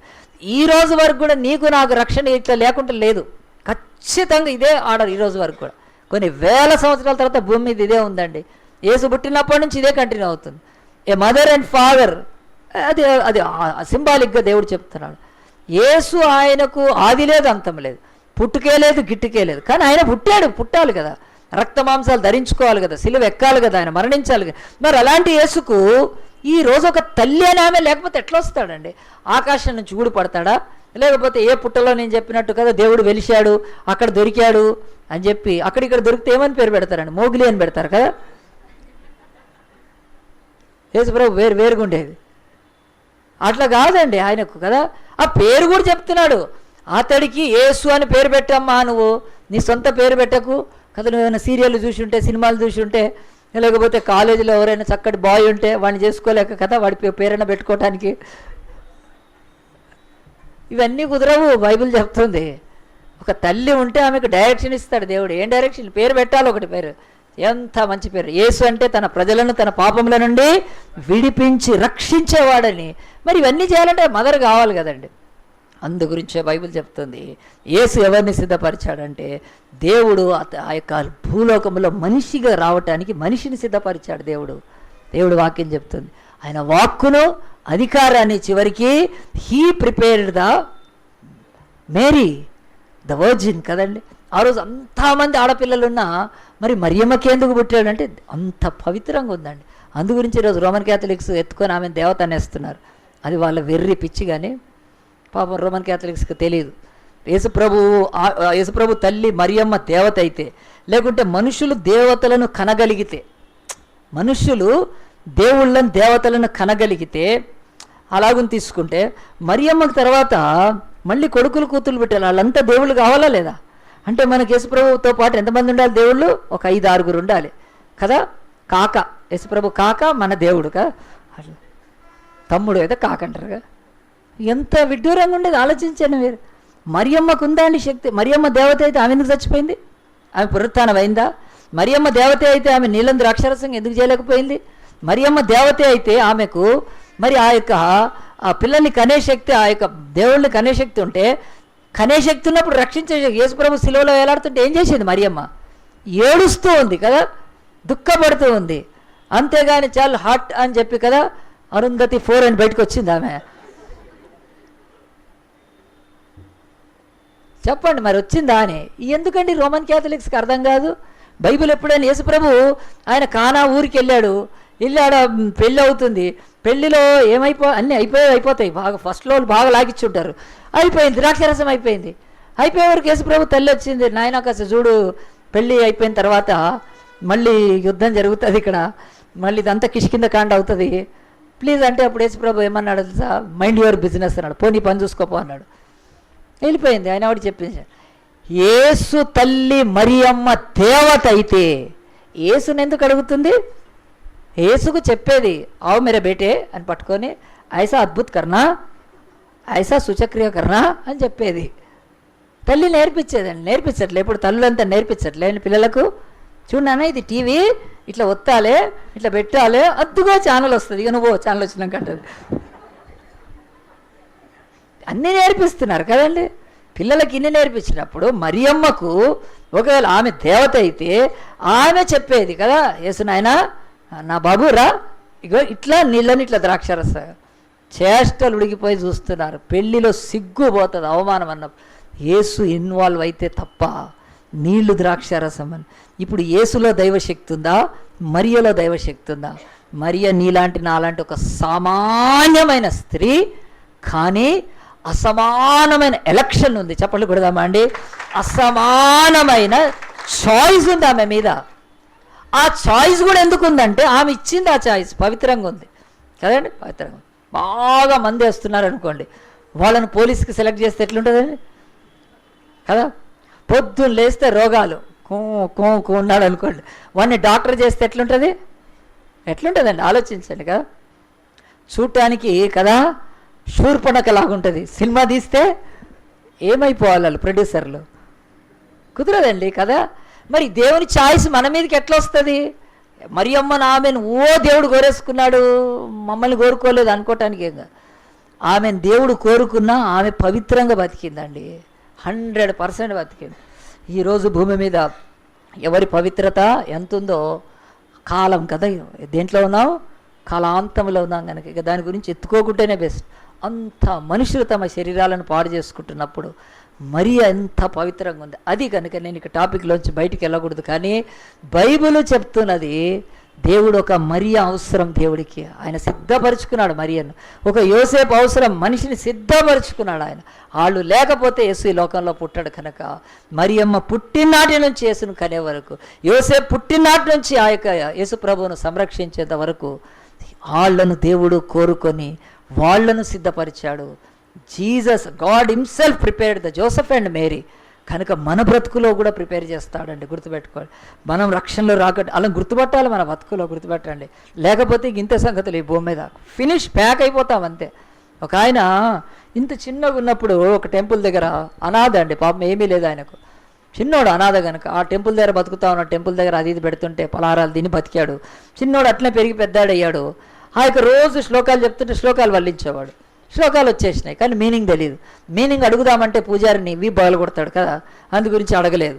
అలాగలాగున పెద్దగాడు. కానీ ఈ పూజారి చూశాడు, ఇతడు చాలా మంచోడు ఈ పిల్లోడు అని చెప్పి చేరదీసి ఆ గుడి పూజ పనులన్నీ చెప్పడం మొదలుపెట్టాడు. నేర్చుకున్నాడు. కొన్న తర్వాత శ్లోకాలు నేర్చుకున్నాడు. ఓహో ఈ శ్లోకం ఇట్లనా, ఈ శ్లోకం ఇట్లా అని కొంచెం నేర్చుకున్నాడు. కానీ ఆ శ్లోకాలు నేర్చుకున్నాక అసలు దేవుడు ఉన్నాడా అనుకొని దేవుడిని వదిలిపెట్టాడు. వయసు వచ్చేసింది. వయసు రాగానే ఏం వదిలిపెడతారండి? తల్లిదండ్రులు వదిలిపెట్టేస్తారు. ఆ తర్వాత దేవుడిని అయితే ఎక్కడో పెడతారు. దేవుడా మేము వయసులో ఉన్నాం, కొంచెం ఊగేది ఉంటుంది, ఎక్కువ దూరంగా ఉండమంటారు దేవుడిని. ఎందుకంటే లోక ఆశలు కోరికలు కదండి. అలాగే ఆ పిల్లోడు కూడా చెడిపోయాడండి. చెడిపోయి ఇక లోకంలో తాగుడు చెడిపోయి సర్వనాశనం అయిపోయాడు. తాగి తాగి తాగి తాగి ఆ యొక్క శరీరం పాడైపోయి, లివర్ పాడైపోయి, అనారోగ్యం పాలైపోయి, అప్పుల పాలైపోయి ఏదో ఉద్యోగం చేసుకుంటున్నాడు. ఆ తర్వాత ఇక బతుకు మీద ఆశ లేక, తానంటే వాళ్ళు ఎవరు లేక ఆయన చచ్చిపోదాం అనుకున్నాడు. ఎట్లా చచ్చిపోదాం? నీళ్ళల్లో దుంకి చనిపోవాలంటే అబ్బో ఎట్లుంటుందో నీళ్ళు కష్టం అనుకున్నాడు. అది సెలక్షన్ చేసుకుంటున్నాడు 1 by 1. ఊరేసుకొని చావాలి. అబ్బా ఊరేసుకొని చావాలంటే ఎట్లుంటుందో తెలీదు, కష్టం. మరి ఏం చేయాలి? ఇంకా ట్రైన్ కింద పడి చావాలి. అమ్మో ట్రైన్ కింద పడితే అక్కడక్కడ కొట్టుకొని వస్తాం. ఇవన్నీ కాదండి. అంటే చావాలని ఉంది కానీ సచ్చే ధైర్యం లేదు, సచ్చే పద్ధతి సెలక్షన్ కావట్లేదు. మొత్తానికైతే చావటానికి నిరాశతో ఎవడు సాయం. ట్రైన్ ఎక్కాడు. ట్రైన్ కింద పడదామని పోయినోడు ధైర్యం లేక ట్రైన్ ఎక్కాడు. ట్రైన్ వెళ్ళిపోతా ఉంది స్పీడ్గా. చీకటి పడింది, దుఃఖంతో ఉన్నాడు. ఇక సావాలనుకొని పాపం నిరాశతో దేవుడు అనేవాడు లేడు, ఎవ్వడు లేడు, నా బతికి ఇంతే ఇంతే ఇంతే ఇంతే అని పాపం. అసలే అనాథ కనుక ఏమీ లేదండి, డబ్బులు లేవు వైద్యానికి. ట్రైన్ చీకట్లో పోవడం మొదలు పెడుతుంది. డేలో ఉండి దుంకారనుకో ఎవరైనా తీసుకుపోయి మళ్ళీ హాస్పిటల్ వేయచ్చు, ఏదన్నా కావచ్చు అని చీకటి పడే వరకు నా ట్రైన్ వెళ్తూనే ఉంది.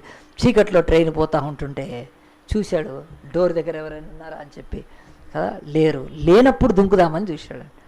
కొంతమంది అలాగలాగా మెల్లగా పలసబడింది ట్రైను. డోర్ దగ్గర ఎవరు లేరు. అప్పుడు డోర్ దగ్గర పోయి ఏం చేశాడంటే ఒక్క దుంకుడు దుంకితే చచ్చిపోదామని చెప్పి ఆ స్పీడ్ ట్రైన్లో దుంకటానికి పోయాడండి. దుంకటానికి పోగానే ఒక శబ్దం క్లియర్గా వినిపించింది. ఏంటి తెలుసా? నువ్వు సావద్దు అని వినిపించి. ఎటు కదా, ఆకాశం వైపు చూస్తే ఇక్కడ దేవుడు మాట్లాడాను. దేవుడు ఏం మాట్లాడలేదు. ఆయన చెప్పిన నేను చెప్తున్నాను మీకు. దేవుడు ఏం మాట్లాడలేదండి. అనగానే ట్రైన్ చూశాడు. ఎవరైనా కూర్చొన్నారు? ఎవరు లేడు అక్కడ. ఎవరన్నారు? ఇవన్నీ కాక నాకే నీరసం అయిపోయి కళ్ళు తిరిగి నా లోపలనే నేను అలాగున అనుకున్నానా? అదే మనం కూడా అప్పుడప్పుడు అనుకుంటాం కదా బిర్యానీ తినాలి, బిర్యానీ తినాలి, ఆవకాయ తినాలి, ఆవకాయ తినాలి, ఏదో ఒకటి తినాలి తినాలి తినాలి తినాలి. అట్లా లోపల నుంచి ఏదైనా స్వరం బయటకు వచ్చిందా? ఏం రాలేదండి, స్వరం ఏం రాలేదు. క్లియర్గా ఆయనే చెప్తున్నాడు. అది ఆయన సావద్దు అని అన్నాడు కదా, అది ఒక్కసారి వస్తే కదా అండి, 2 సార్లు వచ్చింది కనుక ఆయన మళ్ళీ సావద్దు అనగానే చూస్తే అక్కడ ఒక లైట్లు కనిపిస్తున్నాయండి. ఆ లైట్ల దగ్గర ఏదో అవుతుంది. వాళ్ళు నన్ను ట్రైన్లో నేను డోర్ దగ్గరకు వచ్చింది చూసి దుంకుదామనుకుంటే వాళ్ళు వినబడి రైల్వే డిపార్ట్మెంట్ వాళ్ళు కదా దుంకదు అని అన్నారేమో అనుకున్నాడు ఆయన కూడా. కాదు అట్లా కాదని చెప్పి నెక్స్ట్ స్టేషన్ వస్తే ఆగింది. స్టేషన్లోంచి దిగి మెల్లగా వెళ్ళాడు. ఎవరు చెప్పారబ్బా ఇందాక అదే క్షణానికి నువ్వు చావద్దు అని చెప్పిన వాళ్ళు ఎవరు చూద్దాం. అసలు ఈ సూసైడ్ టెంపరీగా పోస్ట్పోన్ చేసుకుందాం, ఎందుకంటే మనం అన్నీ పోస్ట్పోన్ చేస్తాం కదా, ఇది కూడా కొద్దిసేపటి పోస్ట్పోన్ చేసుకుందాం అనుకున్నాడండి. పాపం దిగాడు ఆ స్టేషన్లో. ఆ లైట్లు ఉన్న వైపు నడుచుకుంటూ వచ్చి చూస్తే కరెక్ట్ అక్కడ టెంట్లు వేస్తున్నాయి, మైక్ ఉంది, మీటింగ్ జరుగుతుంది. ఆ మీటింగ్లో ఒక ఆయన మాట్లాడుతున్నాడు. చూడంగానే మొత్తం తుస్సుమందండి, నిరాశ. ఎందుకో తెలుసా? అది క్రిస్టియన్స్ మీటింగ్, అది క్రైస్తవుల గాస్పల్ మీటింగ్, సువార్తకులు. అబ్బా వీళ్ళ దగ్గరకు వచ్చానా అనుకొని, అయినా సరే ఎందుకోలే, నాకు ఎట్లా చచ్చేదే ఈరోజు రాత్రి లోపల. ఈయన ఏం చెప్తున్నాడు విని వాళ్ళ దగ్గరకు పోయి కూర్చోవాలంటే అసహ్యం, వాళ్ళ దగ్గర మాట్లాడాలంటే అసహ్యం, క్రైస్తవులు అంటేనే అసహ్యం ఆయనకు ఫస్ట్ నుంచి. అక్కడ ముందుకు వస్తే తెలిసిపోతుందని ఒక చెట్టుకు చాటుకు చూసుకొని చూస్తూ ఉన్నాడంట. చూసి చూసి చూసి ఏం ఆయన క్లియర్గా చెప్తున్నాడు. ఏమని చెప్తున్నాడంటే, ఈయన లైఫ్ బుక్లో రాసుకున్నట్టు చెప్తున్నాడు. ఈయనకు స్టన్ను, నా గురించి ఈయనకేం తెలుసు? ఆశ్చర్యపోతున్నాడు. నేను ఇందాక దుంకి సచ్చేది అక్కడి నుంచి ఏ టు జెడ్ చెప్తున్నాడు నా గురించి. నీకు ఆరోగ్యం బాగాలేదు, నీకు ఇలాగైపోయింది, నువ్వు సావాలనుకుంటున్నావు, నువ్వు ఎందుకు చేస్తావు, ఇదే మాట్లాడుతున్నాడండి. నా లైఫ్ ఇంత క్లారిటీగా ఎట్లా తెలుస్తుంది వీళ్ళకి? ఏదో ఉంది నా గురించి మాట్లాడుతున్నాడు అని. మళ్ళీ ఇంకోటి చదువుకున్నవాడు కనుక ఏదైనా కోయిన్సిడెన్స్ అవుతుందా, అలాగునా ఏదైనా అట్లా అవుతుందా కదా. మనం చాలాసార్లు ఎగ్జామ్ రాసినప్పుడు కోయిన్సైడ్ అవుతే ఏదో మార్క్స్ వస్తాయి కదా, లక్కీలా అట్లా ఏదైనా అవుతుందేమో, దగ్గర దగ్గర లగతలాగా తగులుతుంది ఆయనకు. కాదు సరే, ఏదైనా కానీ ఆయనది ఆఖరి వరకు ఇద్దామని ఆఖరి వరకు విన్నాడు. ఆ ఆఖరిలో చెప్పిన మాటలు ఈయనకు సంచలనం. సూసైడ్ అంతా పక్కన పడేసేసి ఆయన దగ్గరికి వెళ్ళి అడుగుతున్నాడు, నువ్విప్పుడు ఒక ఆయన గురించి చెప్పావే, ఆయన నీకు తెలుసా? తెలిసేంటి, ఆయననే నేను ప్రకటిస్తాను. ఎవరు అని అంటే, ఆయన క్రీస్తు అన్నాడు. క్రీస్తు ఆయన? అవును, మరి నేను చెప్తుంది అదే కదా. ఇందాక నేను చెప్పానే చావద్దు అని చెప్తున్నా, ఆయన మన కొరకు చనిపోయాడు కనుక మనం చావనక్కర్లేదు అని చెప్పాను, ఆయనే చనిపోయాడు అని చెప్తూ ఉన్నాడు. ఈయన ఎవరు కుమారుడు అంటే కన్యాకుమారుడు. ఇక ఆయనకు అన్నీ లింక్ అవుతున్నాయండి. ఆయన నేర్చుకున్న శ్లోకాలలో కన్యక సుతుడని, బ్రహ్మపుత్రుడని, ఆయన విరాట పురుషుడు అన్నీ నేర్చుకున్నాడు. అప్పుడు ఎవడు అడిగితే చెప్పలేదు వాటి గురించి. ఇప్పుడు ఈయనకు తెలుసు అంటే నా సందేహాలన్నీ ఈయన తీరుస్తున్నాడని చెప్పి మరి ఆయన గురించి బుక్ అంటే బైబిల్ ఇచ్చాడండి. బైబిల్లో చూసి ఇక ప్రవచనాలన్నిట్లలో చదివి అడిగాడు, ఇది ఒకవేళ నేను రిటర్న్ ఇవ్వకపోతే ఏమన్నా అవుద్దా అని అడిగాడు. రిటర్న్ ఏమక్కర్లేదు, తీసుకుపోయారు కానీ ఇచ్చేసుకో అన్నాడు ఆయన పాస్టర్. తీసి చదివినాక కళ్ళల్లోంచి నీళ్ళు, నీ పాపము, నీ శాపము, నీ అనారోగ్యం ఎందుకు వచ్చినాయి రాయబడినాయి అన్నీ చదువుకున్నాడు. అప్పుడు వెలుతురులోకి వచ్చి ఏం చేశాడు తెలుసా అండి, నేను పాపిని, ఈ బ్రహ్మకు అందరూ కుమార్తెలే ఉన్నారు తప్ప బ్రహ్మకు కుమారుడు లేడు, ఆ బ్రహ్మపుత్రుడే యేసుక్రీస్తని, విరాట పురుషుడని, ప్రజాపతి అని, లోక పాపాల కొరకు తన్ను తాను యజ్ఞంగా సిలువలో అర్పించుకుంటాడని ఋగ్వేదములు, యజుర్వేదములు ఎక్కడెక్కడ గ్రంథాల్లో ఉన్నాయి.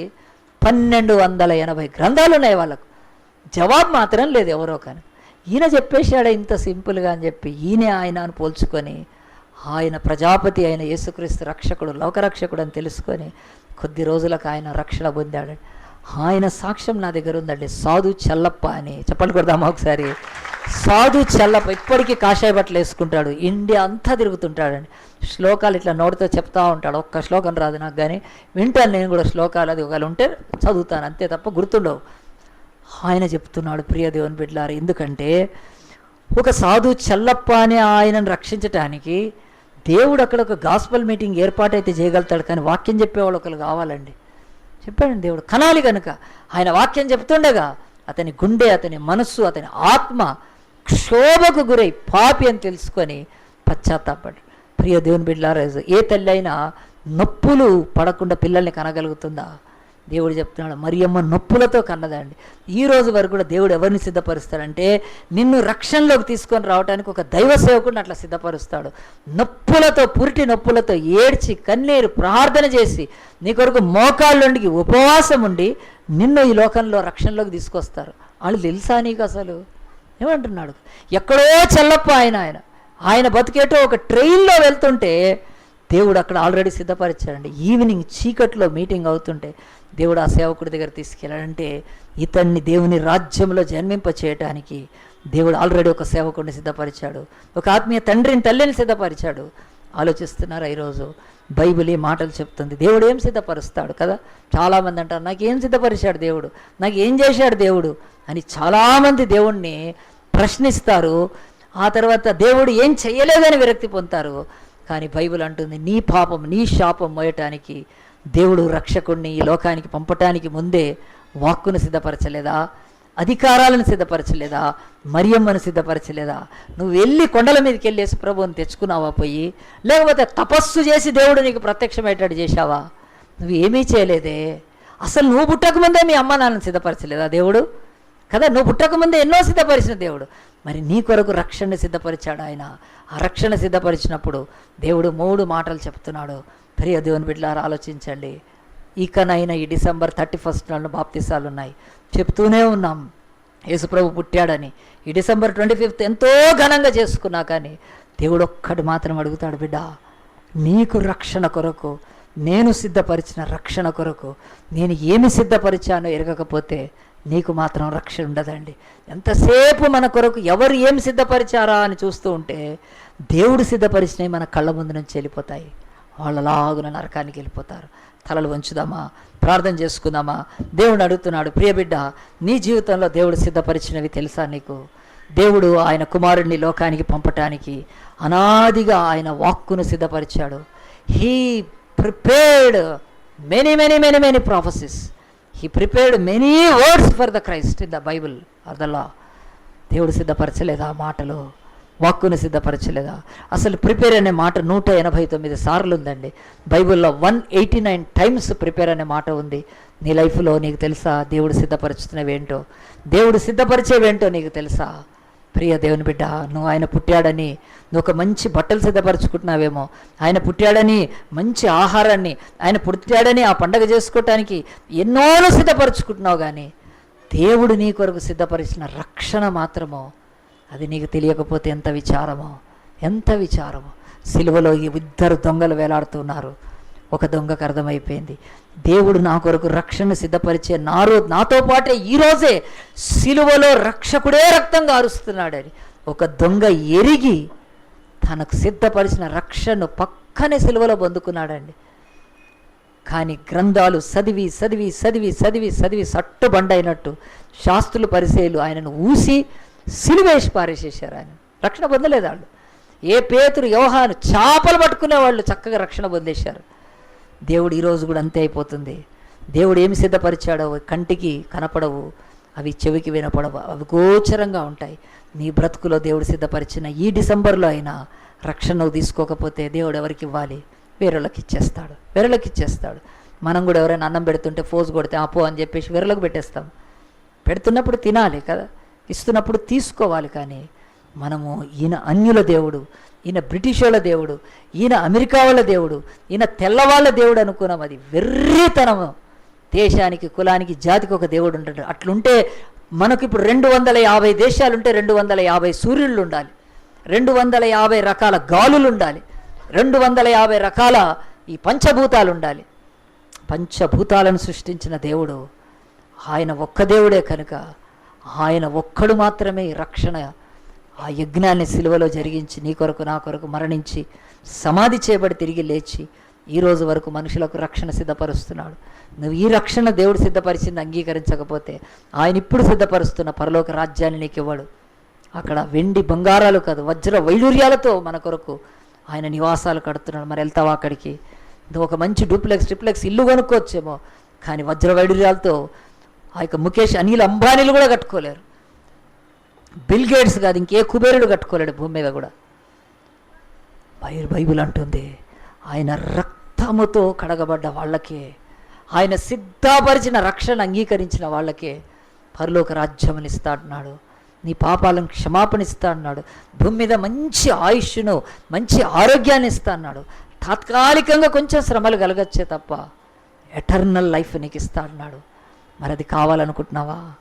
అయితే యేసయ్యా, నువ్వు సిద్ధపరిచిన రక్షణ కొరకు నేను సిద్ధపడతాను ప్రభా. నేను మనుషులకు భయపడను, మతాలకు భయపడను నాయన, ఈ లోకపు ఆచారాలకు భయపడను. నాకు సహాయం చేయమన్న వాళ్ళు మీరు చేయి చూపిస్తే నేను ప్రార్థన చేస్తాను. సిగ్గుపడవద్దు, సంశయవద్దు, లోకములో వెనుకంజ వేయవద్దు. దేవుడు ఆయన మనల్ని ప్రేమిస్తున్న దేవుడు. ఆయన కొరకు నీ హృదయాన్ని ఇస్తే తప్పకుండా. మరియమ్మ ఆ రోజు పారిపోయి ఉంటే మనకి యేసుప్రభు పుట్టేవాడా? నువ్వు కన్యవి, నీకు వివాహం కాలేదు, నీ కడుపున పుడతానంటే వద్దు ప్రభువా అంటే మనకు రక్షకుడు. ఎంత త్యాగం చేశారండి వాళ్ళు. కానీ నీకు అంత పెద్ద త్యాగాలు కూడా ఏం అవసరం లేదే. మరి అడుగుతావా, యేసయ్యా నా హృదయాన్ని సిద్ధపరచు నాయన, నా మనస్సును సిద్ధపరచు, నాకు బాప్తిసంలోకి నడిపించడానికి నీ వాక్కును సిద్ధపరచు, అసలు నీళ్ళల్లోకి వెళ్ళి బాప్తిసం ఇచ్చే సేవకుని సిద్ధపరచు నాయన. నువ్వు 3 సిద్ధపరుస్తావని ఈరోజు నేను విన్నాను నాయన. నీ కుమారుడి యొక్క మొదటి రాకడలో వాక్కును సిద్ధపరిచిన దేవుడవు, అధికారులను సిద్ధపరిచిన దేవుడవు. అయ్యా నాయన, లోకములో నిజంగా నిన్ను పుట్టించడానికి మనుషులను కూడా నువ్వే సిద్ధపరచుకున్నావు. అలాంటిది నా బ్రతుకులో నేను నాయన నీకు దూరంగా ఉంటే సమస్తం పోగొట్టుకుంటాను. మా నాన్న ఏం సిద్ధపరిచి ఉంటాడు నాయన? 10 ఎకరాల పొలమా, ఒక ఇల్లా? అంతే కదా. నా తల్లి ఏం సిద్ధపరిచి ఉంటుంది? ఒక 10 తులాల బంగారమే కదా. ఏం సిద్ధపరుస్తారండి మన తల్లిదండ్రులు? 1000 రెట్లు నీ కొరకు సర్వం ధారపోసిన యేసు సిద్ధపరిచింది. ఈరోజు నీ కళ్ళకు కనపడక, నీ చెవులకు వినపడకపోతే ఎంత నష్టమో. మళ్ళీ December 21 వస్తుంది, వెళ్ళిపోతుంది తప్ప నువ్వు నిరాశలో మిగిలిపోతావు. కానీ ఇంకెవరైనా ఉంటే ఒక్క నిమిషము చేతులెత్తితే నేను ప్రార్థన చేసి ముగిస్తాను. యేసయ్యా, నాకు వాక్యం అర్థమైంది ప్రభా, నేను సిద్ధపడతాను నాయన, నేను సిద్ధపడతాను. చేతులు దించి వేద్దాం, ప్రార్థన చేసుకుందాం. మహోన్నతుడా, పరిశుద్ధుడా, కృపామేడ, దయామేడ, బహుజాలిగల దేవ, అత్యంత ప్రేమ స్వరూపి, ఈరోజు నా తండ్రి నాయన, నువ్వు ఈ లోకంలో పుట్టడానికి నాయన నువ్వు 3ను సిద్ధపరిచావని, 3 సంగతులను మేము ఈరోజు వాక్యంలో చూపించావు కనుక మేమందరము నా తండ్రి నాయన వాటిని గ్రహించి ఇంకా నువ్వు పుట్టావని చెప్పి నాయన రిబ్బన్లను సిద్ధపరచుకొని, అయ్యా స్టార్ని సిద్ధపరచుకొని, చెట్లను సిద్ధపరచుకొని, వంటలను సిద్ధపరచుకొని, వస్త్రాలను సిద్ధపరచుకుంటే అసలు నువ్వు సిద్ధపరిచింది ఏదో అది మా కళ్ళెదుటి నుంచి మాయమైపోద్ది నాయన. అలాగున కాకుండా నువ్వు సిద్ధపరిచిన రక్షణను అంగీకరించిన ఆయన మేము మేలు పొందుటకు సహాయం చేయాలి. అయ్యా, చేతులు ఎవరెత్తారో వారి మీద నీ కృప ఆత్మను కుమ్మరించి వాళ్ళు వెనకడుగు వేయకుండా నాయన ముందుకొచ్చి రక్షణ పొందుటకు దేవా మీరు సహాయం చేయమని. ఈ నెల 31న అనేకులు బాప్తిసం పొందుదురు గాక నా తండ్రి, అనేకులకు విడుదల కలుగురు గాక నా తండ్రి. కాలము సమయము కొంచెమే ఉంది కనుక నాయన వారు నాయన నష్టపోకుండా అనేకులు రక్షణ సహాయం చేయమని, విత్తబడిన వాక్యం అనేకుల హృదయాల్లో ఫలింపచేసి, నారు కట్టి నీరు పోసి నూరంతలో ఫలింపచేయమని ఈ కొద్ది మనవులను ప్రార్థనలను మా ప్రభు రక్షకుడైన యేసుక్రీస్తు పుణ్య నామాన్ని బట్టి అడిగి వేడుకొని ప్రార్థిస్తున్నాము తండ్రి. ఆమేన్.